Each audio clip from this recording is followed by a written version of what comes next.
بسم الله الرحمن الرحيم সম্প্রতি বিকারুন্নেসা স্কুলে বা একজন ছাত্রীকে হিজাব পড়ার কারণে ক্লাস থেকে বের করে দেওয়া হয়েছে। সবসময় আমাদের দেশে কয়েকদিন পরপরই এমন ঘটনা ঘটে। এ নিয়ে আপনি যদি কিছু বলতেন, খুব দরকারি একটা বিষয়। সকল দল মতের মুসলমান, আপনি কি সিরাতুল নবীর লোক না মিলাদুন নবীর লোক, আপনি কি জামাতের লোক না তবলিগের লোক, এসব পার্থক্য না করে সকল মুসলিমদের এই ইস্যুটার মীমাংসা করাটা অতি জরুরি হয়ে গেছে। সংখ্যাগরিষ্ঠ মুসলমানদের দেশে, ধর্মপ্রাণ মানুষের দেশে, শুধু তাই নয়, হিন্দু মুসলিম সব ধর্মের মানুষদের মধ্যে মেয়েরা শালীন সুন্দর এবং মাথায় কাপড় দিয়ে চলাফেরা করতে অভ্যস্ত যে দেশে, গ্রাম বাংলা থেকে নিয়ে শহর পর্যন্ত আমরা ছোটবেলা থেকে দেখে আসছি, বড় হয়েছি যে হিন্দু মা বোনরাও তারাও মাথায় কাপড় দিয়ে চলাফেরা করে। কি বলেন, গ্রামে গঞ্জে তারা কি পশ্চিমা স্টাইলে কাপড় চোপড় করতে অভ্যস্ত হিন্দুরা? না।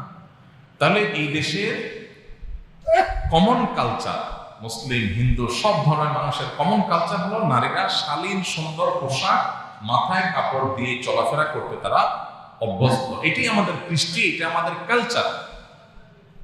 সেখানে আমাদের দেশে স্কুল কলেজে মেয়েরা যখন পর্দা করে চলতে চায়, তার ধর্মীয় স্বাধীনতা সে যখন ভোগ করতে চায়, তখন যারা বাধা দেয় এদের বিরুদ্ধে সুস্পষ্ট আইন এবং আইনের শাস্তি কার্যকর করার দাবি সকল ধর্মের মানুষের সকল বলয় থেকে একযোগে হওয়া উচিত।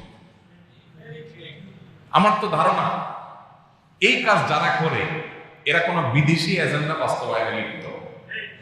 এরা চায় এই দেশটাতে অস্থিতিশীলতা তৈরি হোক, এই সমস্ত ইস্যুকে ঘিরে মুসলমানরা কোনো রিয়্যাক্ট করুক, তখন তারা বিদেশিদের কাছে বিভিন্ন জিনিস, বিভিন্ন ন্যারেটিভ তারা দাঁড় করাতে পারবে। এই জন্য আমি উদাত্ত আহ্বান জানাতে চাই সকল মত পথের আমার মুসলিম ভাইদেরকে, যারা আমরা এক কেবলায় বিশ্বাসী, আমাদের রাসূল এক, আল্লাহ এক, কোরআন এক, অন্য বিষয়ে মত পার্থক্য থাকলেও আল্লাহর ওয়াস্তে আমাদের মেয়েদেরকে সেভ করার জন্য, আমাদের বোনদের পর্দা করার অধিকার আদায়ের জন্য আমাদেরকে আবার মনে হয় সারা দেশে পুরো রাস্তায় নামতে হবে। এর চেয়ে দুর্ভাগ্যের কি হতে পারে যে কয়দিন পর পর শোনা যায় কত বড় দুঃসাহস, কত বড় কলিজা থাকলে ধর্মপ্রাণ মুসলমানের দেশে মেয়েরা হিজাব পরে, নেকাব পরে, বোরকা পরে তারা উচ্চতর পড়াশোনা করতে গেলে তাদেরকে বাধা দেওয়া হয়। এরা হলো মুনাফিক। এরা একদিকে বলবে যে মেয়েরা ঘরে কেন বসে থাকে, মেয়েরা কেন জ্ঞান বিজ্ঞানে অগ্রগতি করে না, আরেকদিকে মেয়েরা যখন জ্ঞান বিজ্ঞান শিখতে যাবে তখন তাদেরকে বাধা সৃষ্টি করবে। এরা হলো মুনাফিক। এবং কয়দিন পর পর যে এই যে বিষয়গুলো ঘটে, আমার তো প্রবল ধারণা যে এইগুলোর সাথে যারা জড়িত এরা আসলে এই দেশে কোনো অস্থিতিশীল পরিস্থিতি তৈরি করে তাদের কোনো এজেন্ডা বাস্তবায়ন করার জন্য লিপ্ত। এরা বিদেশিদের চর। সো আমি মনে করি প্রত্যেকটা শিক্ষা প্রতিষ্ঠানে যেখানে এরকম কোনো বাধা দেওয়া হবে, সেখানে অভিভাবক, শিক্ষার্থী সবাই একযোগে এই মেয়েকে সেটা দেখার বিষয় না, সে কোন গ্রুপের লোক সেটা দেখার বিষয় না, সে আমার মুসলিম বোন, অতএব তার অধিকার আদায়ের জন্য আমাদেরকে লড়াই করতে হবে। এই যে ঢাকা ইউনিভার্সিটিতে এখন বিপি নির্বাচন হচ্ছে বা ডাকসু নির্বাচন হচ্ছে, এই ডাকসু নির্বাচনে প্রত্যেক প্রার্থীর কাছ থেকে এই কথা আদায় করা উচিত, এই ঘোষণা আদায় করে নেওয়া উচিত যে ধর্ম পালন করতে গিয়ে শুধু মুসলমানদের না, মুসলমান, হিন্দু, খ্রিস্টান কোনো ব্যক্তি এই শিক্ষা প্রতিষ্ঠানে তার ধর্মের নির্দেশ পালন করতে গিয়ে কারো দ্বারা বাধাগ্রস্ত হতে পারবে না। কোনো মেয়ে হিজাব পরার কারণে নাজেহাল হতে পারবে না। এই পরিবেশ নিশ্চিত করতে হবে। আমাদের দেশে এই জিনিসটার স্থায়ী সমাধান দরকার। একেবারে সর্বোচ্চ জায়গা থেকে রীতিমতো ঘোষণা আসা দরকার যে শিক্ষা প্রতিষ্ঠানের ড্রেস কোডের নামে আপনি কোনো মেয়েকে পর্দা, বোরকা পড়তে বাধা দিতে পারবেন না। ভারতের মতো দেশে তাদের সেনাবাহিনীর ড্রেস কোডের চাইতে কড়া ড্রেস কোড আপনার স্কুল কলেজে আছে। সেনাবাহিনীর ড্রেস কোড যতটা কঠিনভাবে মানতে হয়, স্কুল কলেজে কি এরকম মানতে হয়?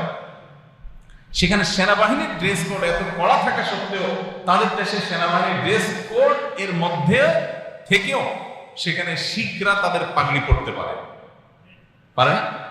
আমেরিকার মতো দেশে পারে। তাহলে আমাদের দেশে শিক্ষা প্রতিষ্ঠানে কোনো মেয়ে, তাকে তো বাধ্য করছে না কেউ, স্বেচ্ছায় সে যদি বোরকা পরে, সে যদি হাত মোজা পা মোজা পরে, সে যদি আপনার হিজাব মেকআপ করে, তাহলে তাকে বাধা দেওয়ার অধিকার আপনাকে কে দিয়েছে?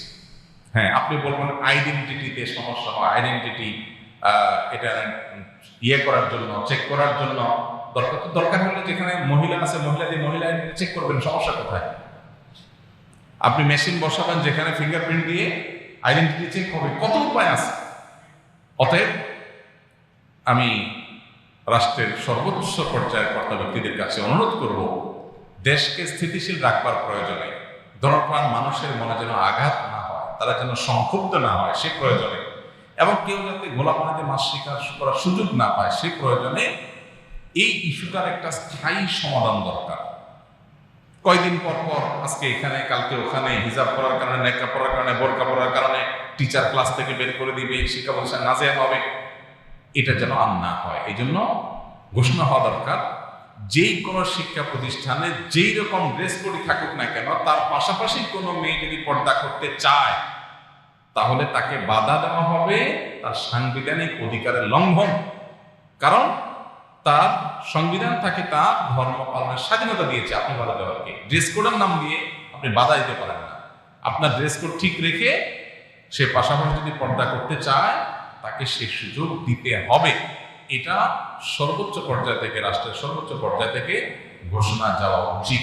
এটা যদি জারি করা না হয় তাহলে দেশ আরো অস্থিতিশীল হবে। আমি আশা করবো যে যথাযথ কর্তৃপক্ষ এবারে দায়িত্বশীল ভূমিকা পালন করবেন।